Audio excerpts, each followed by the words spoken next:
Welcome to the Binge Breakers podcast. I'm Jacqueline. I am here to teach you how I overcame bulimia and my binge eating disorder, and how you can too. Through simple steps of mind management, repairing your relationship with yourself, understanding your habits, and intuitive eating.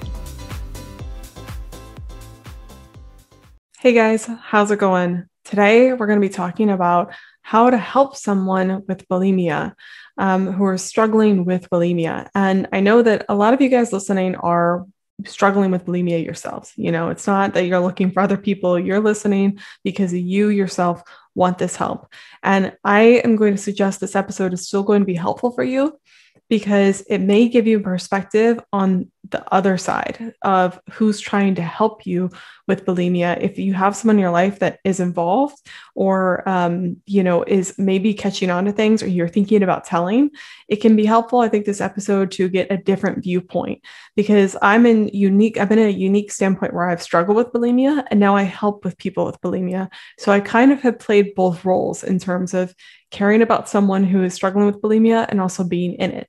So this episode might be helpful for you just to get a other side of the coin, that viewpoint. It will also help you for things to consider when asking for help, like how can I approach this and how can I ask for help while still considering the other person? But maybe this episode isn't for you, but you use your best judgment.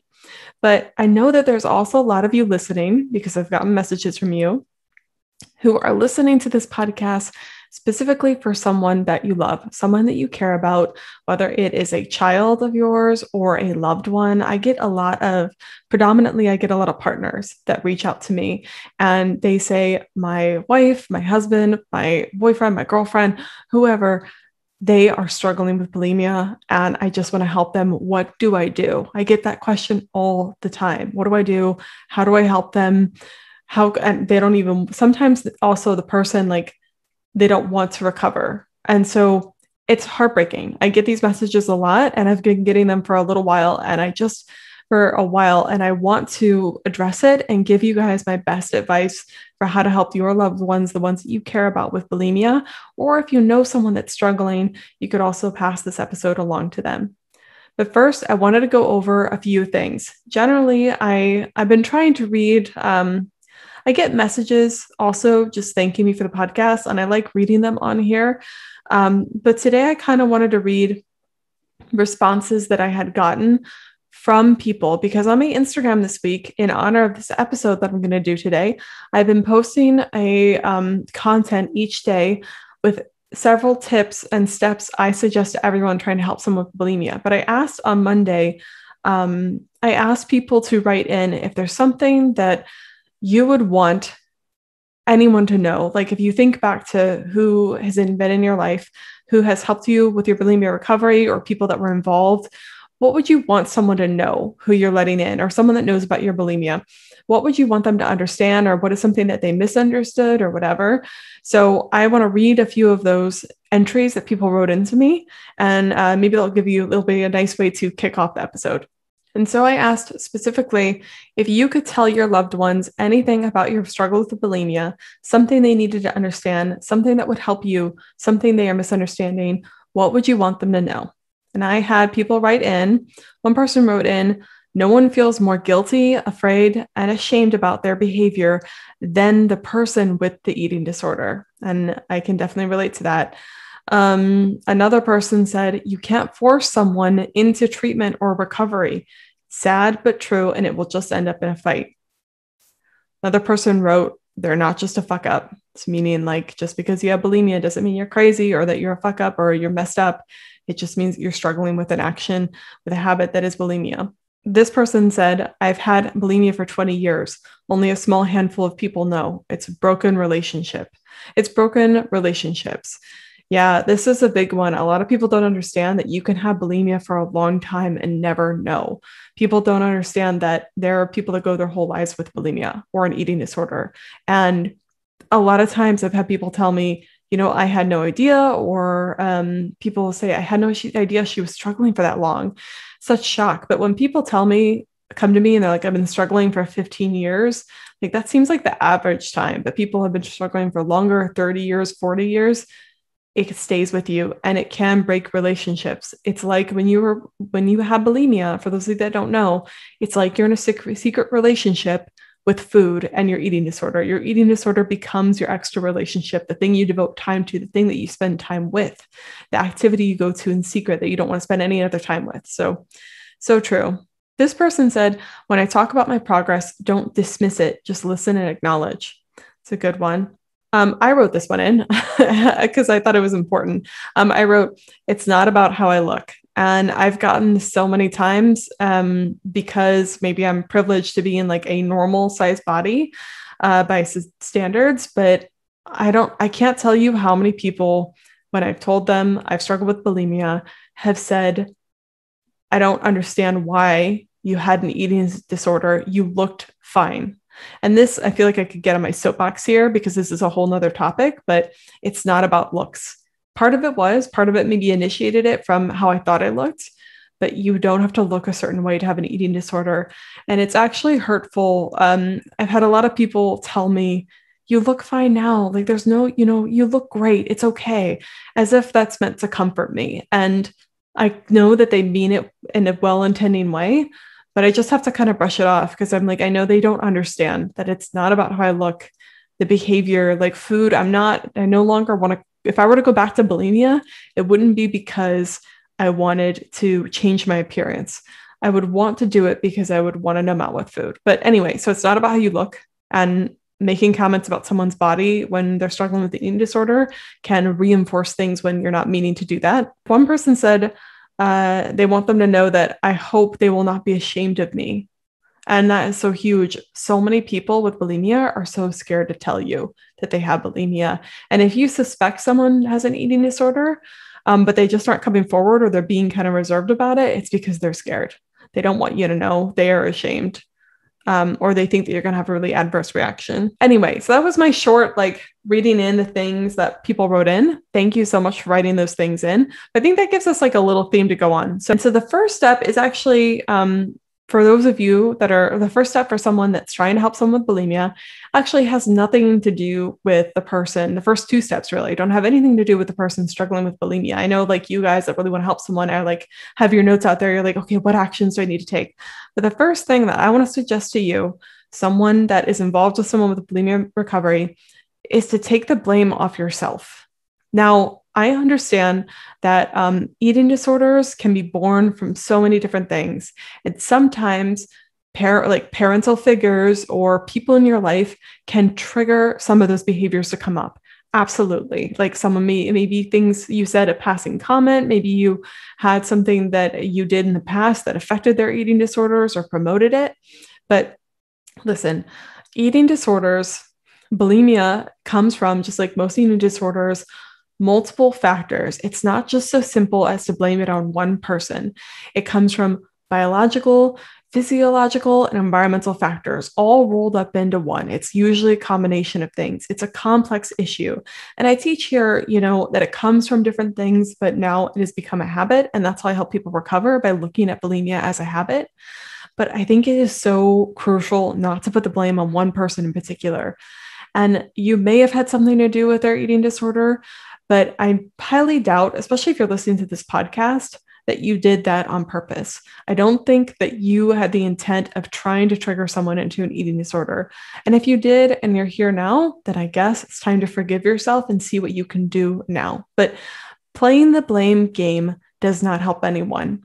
It takes, it's not that you should blame the person with the eating disorder for their eating disorder. It's not that you should blame the person that maybe had an impact on it.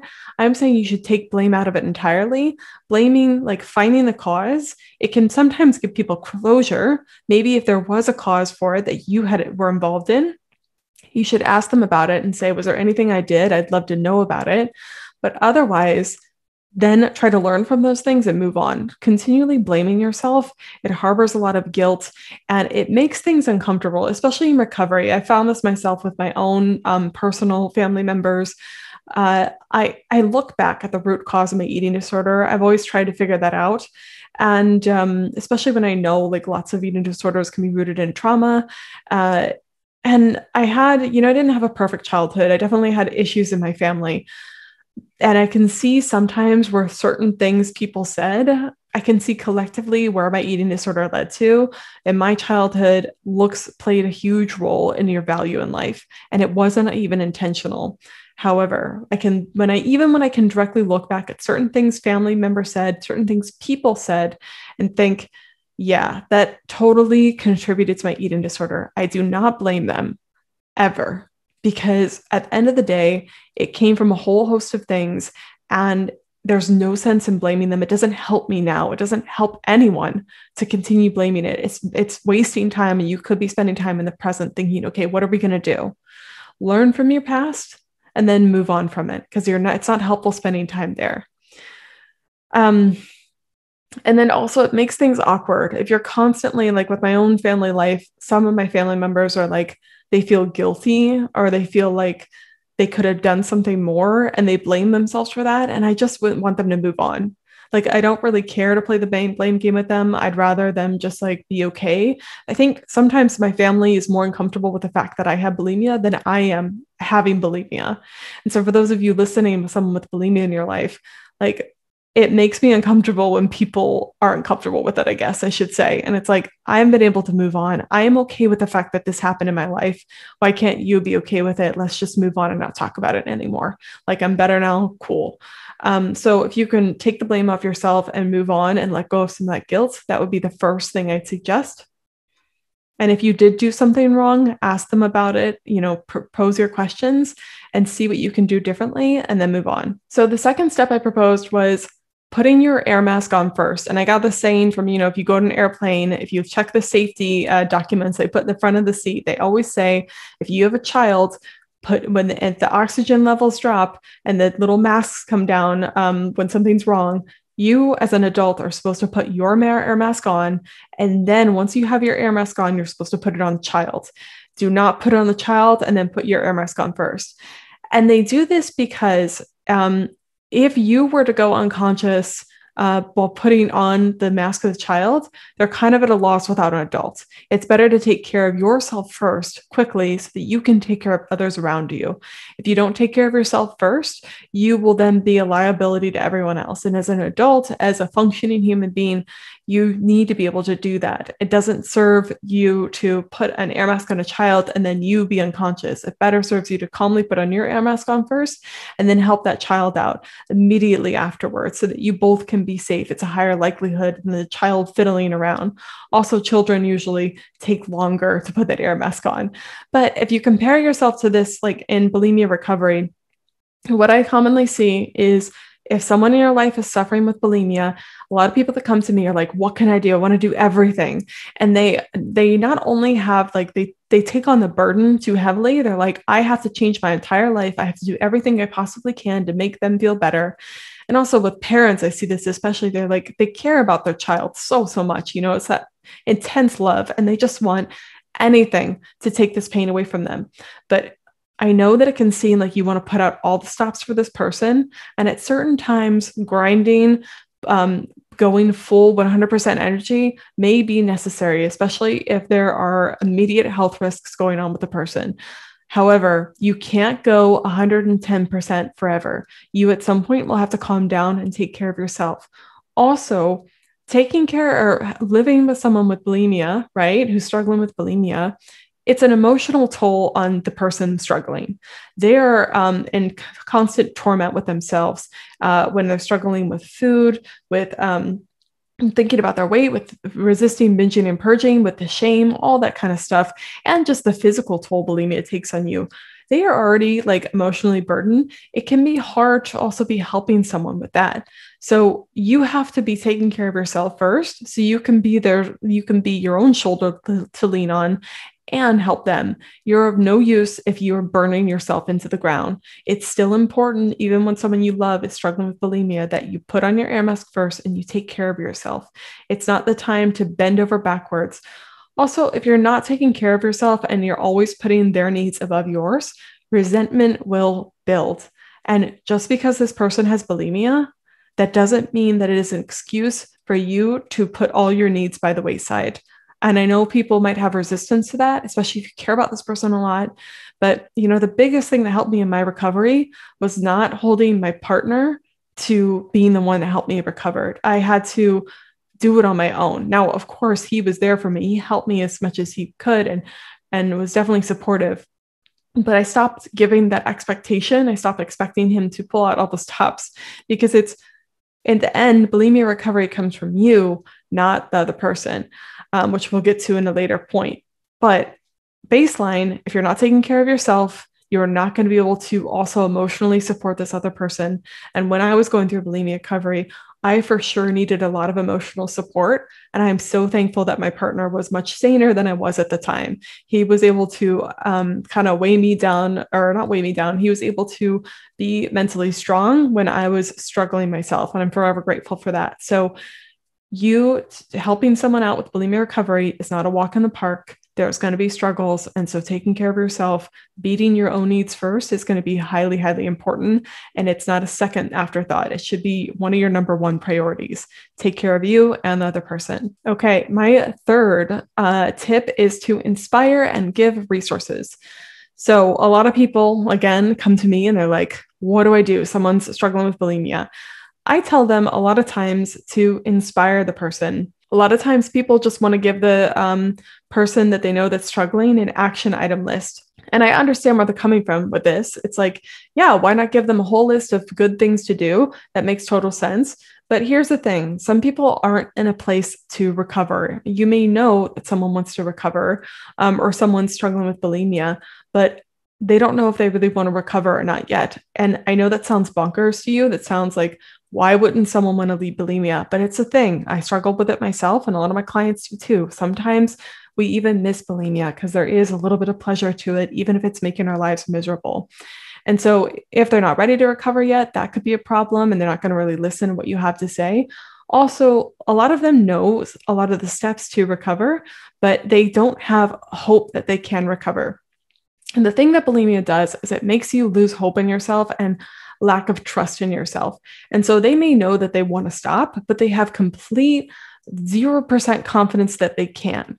And so when you give someone resources, and I think what's even more important than resources is giving them inspirational stories of success, I think can be so powerful, because that's what I do in this podcast. I think the most beneficial thing about this podcast isn't the tips I give about habits. It isn't me giving practical things about body weight. Sure, all that stuff is nice. But the main thing that I offer here on this podcast to random souls that cross my path is I give them hope, because they see someone like me who was in it. I was someone who was completely crazy, binging and purging in grocery store bathrooms and spraying Lysol on cupcakes so I didn't salvage them from the trash. I was that kind of person. And now I'm here and I'm sane, and there's ice cream in my fridge, and I don't feel compelled to eat the entire thing. And I didn't lose my entire life. And that gives people more hope than me telling them all the answers to bulimia recovery. I try to do both, but giving someone hope shows them that, especially stories of success, shows them, hey, that person went through exactly what I'm going through, and maybe I can too. So that, I think, is the biggest fuel you can use for recovery. And it makes them want to recover, because it sees like, hey, there is a light at the end of the tunnel, and actually life at the end of the tunnel isn't worse than how you are now. And that's the thing you have to understand too. When I was in bulimia, I thought there was really not much hope for me. I thought even if I recovered from bulimia, I would have a miserable life. So showing them these stories, not just my podcast, for sure, send them my way, but also there's plenty of stories you can look on YouTube. You go to Instagram, bulimia recovery tab. There's so many stories of people recovering. So show them that, give them resources, and let them make up their own minds. It has to come from them at the end of the day. And you have to let them make up your own mind. You know that saying like they do in movies where they make a fake situation, so the person that they're trying to manipulate, like that person will make up their mind, but it's really them that's made the decision, and they're just trying to nudge them in that way. It's kind of this situation, but you do have to let them make up their own mind, decide what they want to do. It has to come from them. So the fourth thing I wanted to talk about is empathize, understand, and try not to judge. And I think this is probably not one of the most important, but it's definitely a huge thing. And I use this is like the bread and butter of my coaching, is I try to empathize, I try to understand, and I try not to judge. And that's what makes me able to actually talk with people, and my clients feel comfortable talking with me because I empathize, I try to understand, I do understand, and I don't judge. And that's because bulimia is a very vulnerable thing. And it's something that they are already very deeply ashamed of. We're very deeply ashamed of it, right? I've gotten through that, so I don't really say myself anymore. But there was a point where I felt a deep sense of shame. And I was so scared to tell other people for fear of the judgment that they would place on me. I thought my poor boyfriend, who was amazing, who would never in his right mind think these things, I thought he was going to think I was a liar, I was disgusting, I was crazy, and I was selfish. When, you think about it from your perspective, someone watching the outside, you don't think any of those things probably about the person that's recovering. You probably just think there's someone who needs help, who has a habit, and you want them to see how amazing they are without it. So when you can be at a place where you are just understanding, not judging, and empathizing, and that can really help your relationship with this person and help them know that they have a shoulder to lean on. And if you are having trouble understanding, ask them in a kind way. Ask them to help you understand what they're going through. Ask them, what does it feel like when you want to binge and purge? Why are these urges so hard for you to overcome? What's happening? Why are you scared to talk about this with me? I want to understand. What certain things can I do? What would help more? Like, ask them those types of questions, because you don't know what's in their mind. You can't read their mind. So asking them these questions will really help you give them a clearer picture and show that you care. Trying to empathize, even though like someone wrote in today to me and said, how you say it feels like you're going to die when you don't have food sounds dramatic to other people. And that's the thing, like, to you, someone who doesn't understand, like, you're just thinking, like, why don't you just not eat the food, like only eat when you're hungry, and then you don't have to purge? Or you think, oh, when I overeat, I don't need to purge it, I just have overeaten. You think that, but the person that's struggling with it, with bulimia, when they feel overly full, it's one of the worst feelings ever. It feels so extreme and awful. Likewise, when they've overeaten or they have this drive to eat food, it is just as simple as not eating the food, but they have a whole bunch of mental components going on that makes them feel compelled to eat the food anyway.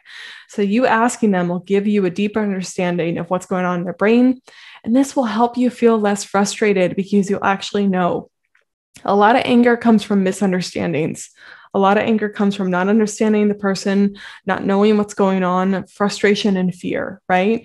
And it's really frustrating to watch someone when you don't know why they're doing that. But if they can help explain their rationale to you, you both can be on the same level, and it can really clear up resentment and frustration.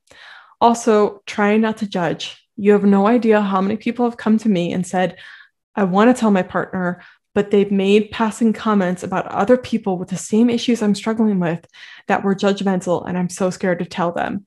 You don't, even if you're not consciously doing it, you don't know what your judgmental thoughts, like, they pick up on those. You don't know what those judgmental comments are doing to your loved one. So try not to judge if they come to you. Try not to have a crazy reaction, trying to be like, okay, all right, this is happening, being calm about it, being open about it, not scoffing, not reacting in disgust, just trying to be understanding and know that they're a human being struggling, not just someone crazy. So helpful. And a lot of partners express frustration of like, why do they keep lying? They keep not telling me what's going on. And it's partly because they want to keep bulimia to themselves. It's like this secret relationship, and it's a little bit of like an addiction. But it's also partly because they feel like they're ashamed they're not making progress, and they maybe don't feel safe talking to you. So if you can show them time and time again that, hey, when you come to me with these things, I'm not going to react in this horrible way. We can talk about it calmly. This is a safe place. That might be really helpful for your relationship. Also, when you're trying to empathize, understand, if you're feeling frustrated, try to take a step back and give yourself some space, and then voice your frustrations with them in a calm, actually constructive way. And this goes for you guys listening that are struggling with bulimia. I know it's frustrating what you're going through, but it's also frustrating to watch someone go through something when you know that they can recover, right? And it can just be emotionally taxing on someone to help someone with bulimia. And this is coming from someone who helps people with bulimia. If I haven't taken care of myself and if I'm not understanding the situation, it can be emotionally taxing on me. That's why trying to understand what my clients are going through, trying to put myself in their shoes, it helps me be less frustrated. And that's why also taking care of myself is super important too. Okay, the whatever step, I have no idea what step we're on now. So I'm just going to say another step is ask them what they need. And this kind of goes with like, ask them how they're feeling, but you can give them all the resources under the sun, but you don't particularly know exactly what they need to recover. So it might be helpful to sit them down and be like, okay, what specifically do you need from me and from others? What do we need to do to help you out? I'm willing to do whatever it is within reason. Here are my boundaries, or set up reasonable expectations. Maybe you can't do everything. So it's good to know what they need. So if you can't do everything, and make sure you're taking care of yourself, like your needs are met, and the things that you can't do, find other things for that, or ask, how can we make this work? How can we find someone else for you? Like all those sort of things, but ask them what they need. You may be surprised. Like, I was talking to someone today, one of my clients today, on our group coaching call in our course. And this person she was so scared to ask her partner to call him on like a business trip when she was alone, when she needed extra support. And I know a lot of you partners listening out there are like, all they need is a call. Like, I would of course do that. I would be there for them. I would always want them to call, but you don't know unless you ask them. It's simple things like that could help. Or like, hey, can we maybe not have as much junk food in the house? That would really help me out. Simple things like that. One of my clients, like when she goes home on the weekends, all of that junk food her family buys her really trips her up. And it's just like an alcoholic walking into a bar. It's really hard for her. So simple things like that may be what your partner or child or whatever need. And that could be a really easy fix. So ask them what they need. You may be surprised at how simple the things that they need are. Or if they are complicated, at least you guys can work on a plan together to see what they need. But that will be really important and key. Okay, this is a big one. This is a good one. Another step is believe in them before they believe in themselves. And this is something really cool about being a coach is my clients get to borrow from my beliefs. And I heard that term somewhere else and I was like, that's genius. Basically, when you're struggling with bulimia, you don't really trust yourself. You have like a lack of belief in yourself. And that's why showing people inspiration can be so helpful, but you have this lack of belief in yourself because you have the cycle of keeping to wanting to do something and then you keep not doing it. So your past, especially if you've been in the eating disorder for a long time, you just start to build this belief that I'm not capable of anything else but bulimia. And I'm not saying it's your job as someone else who's supporting this person to always be their hype man, but if you can, for this amount of time, just show them that you believe in them, even when they don't believe in themselves. It's really hard when you're in it to see that you're capable of more than bulimia, but you on the outside looking in, you know that they are capable of so much more than what's going on. My partner knew it. A lot of my clients' partners know it. Like, they can see what you can't see. And we all do this to some degree. We always see our biggest flaws and we overlook our amazing traits that other people would kill to have, right? So if you can be their belief system, they can borrow from your beliefs a little bit. They can be like, I don't necessarily believe it myself, but I know so-and-so believes in me. I know that for some reason they think I'm worthwhile. So maybe there's a shred of truth. Maybe I'll do it. And a lot of my course members, a lot of my clients, they tried it because I told them, no, I believe in you. And I wasn't lying. I full-heartedly, every time I say that, I 100% believe everyone can recover. It's just going to take the right information and it's just going to take not giving up. And that is such a firm belief. And I let my clients borrow it as much as they possibly need till they believe it themselves. And so that can be such a powerful tool that you offer them, is constantly saying, no, I freaking believe in you. Don't ever say otherwise. And eventually they will believe in themselves. It's just going to take some work. Okay. And then the 7th step is the saddest one, I think, but it's an important thing to say, is that know that you can't make anyone recover. I think a lot of people take it on themselves that if they don't recover, if someone doesn't recover on their watch, it's because of them. And it has to come from the person. That's not to say that like having the right support isn't super effective for recovery, But if someone doesn't want to recover, they will not recover. And it's this idea that you have to be ready to let go of your eating disorder. And I think that is the hardest part people struggle with. That is what I struggled with the most, is letting go. Once I was ready to let go, once I finally made the decision that no, this isn't serving my life anymore, I looked into my future, which probably was one of the most motivating things. And I was like, I couldn't see a future with me 50 years old struggling with bulimia. I know some of you out there and you're older than that and you're struggling. And I get it. But for me, I was just like, I can't even picture it. So if I can't even picture it, then there must not be a good thing on the other side. I can't do this anymore. I have to let it go. I'm miserable. This has to be done. I have to let it go. And that's what got me to give it up. But some people aren't at that point. And it's all individual. And that's why giving them inspiration and encouragement can be so, so helpful to let them come to that conclusion on their own. But no amount of anything that you do will change someone if they aren't willing to change. You can lead a horse to water, but you cannot make them drink. And that's just the way of the world. And I know there's going to be a lot of resistance to that, but try to be patient and try to understand and try to be there for them, even if they want to stay with bulimia. And that brings me to my final point. Again, bittersweet, but so, so important, is just to love them, just to treat them like a human being and love them regardless of the decisions they make in recovery, even though it's hard. And love them doesn't mean that you put their needs above yours. You can love them from afar. You can love them and still make good decisions for you. And I know that maybe some of you guys that are listening to this that struggle with bulimia, you know that it can tear relationships apart. And I think it's just painful to watch someone struggle with bulimia and you know that they can recover, they have the ability. But I'm going to hope that whatever they do, you at least give them love in whatever capacity you have.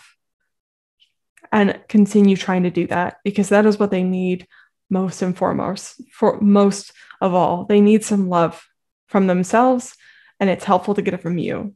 I don't know where I would have been if I didn't have my family and my partner and my dog. I probably would have been in a very different place if I didn't have people care about me. Because here's the thing, there was a point in my life where I didn't care about whether I lived or died, but I did care about how I felt about other people. And I'm not saying that, sometimes people in relationships, they can try to manipulate people and be like, if you go, I'm not going to be in this world anymore. I can't do it anymore. And that's not what I'm saying. I'm just saying that it did help me to know that I have people depending on me. And I had love. I had people that cared about me. And that held me for a little while I got my things together, while I figured it out. And hopefully the combination of steps I shared with you today can bring your loved ones to the other side and help them find their way out of bulimia recovery. So I hope that these tips, please let me know if you relate to them. If you don't, if you felt like I missed something, I'd love for you to write in and tell me about it. You can message me on Instagram or email me. I'd love to hear from you. I'm getting a lot more messages now and I enjoy reading them. I try to respond as fast as I can, but I'm also human. But I appreciate all you guys listening out there. This year has been unreal, and we are approaching, I think we're almost to a full year of this podcast, which is crazy, right? It's been almost a full year since I have been podcasting here, and things have just so drastically changed since doing that. So thank you for all of you that are listening out there. I really appreciate you, and I'd love to hear from you. So I will talk to you guys later. I hope you're having a good weekend, and let me know how these tips go. All right, bye guys. Hey, if you like this episode, you have to come check out the Binge Breakers Recovery course. If you're trying to recover from bulimia and you're sick of doing it alone and you feel like you've tried a lot of traditional therapies and it's not working with you, come join the course. Go to bingebreakers.com/recovery-course.